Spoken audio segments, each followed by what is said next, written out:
that Iran is about to get, assuming this deal works out, about $150 billion in sanctions relief. This is Iranian money that's been held up. It's been tied up under the UN sanctions, the U.S. sanctions. Once they start getting that money, are there any restrictions on how the Iranians can use that money? Obviously, they could use it to build schools or highways, but they could use it to support international terrorism, right?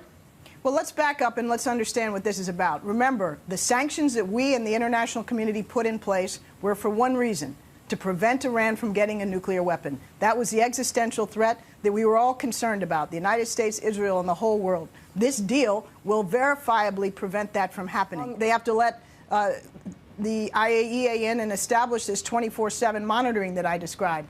All of those steps have to be taken, and then at that point, the sanctions will be suspended, and Iran will begin to be able to access its frozen accounts around the world. What do we think they'll spend that money on?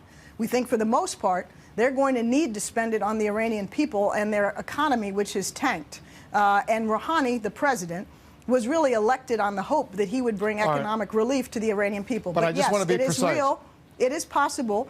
And in fact, we should expect that some portion of that money would go to the Iranian military and could potentially be used for the kinds of bad behavior that we have seen in the region up until now. But the goal here, Wolf, was never and was not designed to prevent them from engaging in bad behavior in the region. They're doing that today. The goal is to ensure that they don't have a nuclear weapon, and therefore, when they are engaging in that bad behavior, that much more dangerous. No, I just want to be precise. So there's really, once the money starts flowing in, it's their money correctly, as I pointed out, as you pointed out, it's their money. What they can do with it, whatever they want. If they want to give $1 billion in weapons to Bashar al-Assad or $1 billion to Houthi rebels in Yemen. No, they can't do that, Wolf, because they'll still be under an arms embargo that would prevent them from sending weapons anywhere. But what if they're not sending weapons? What if they're just sending money? Well, they may be able to send money, yes.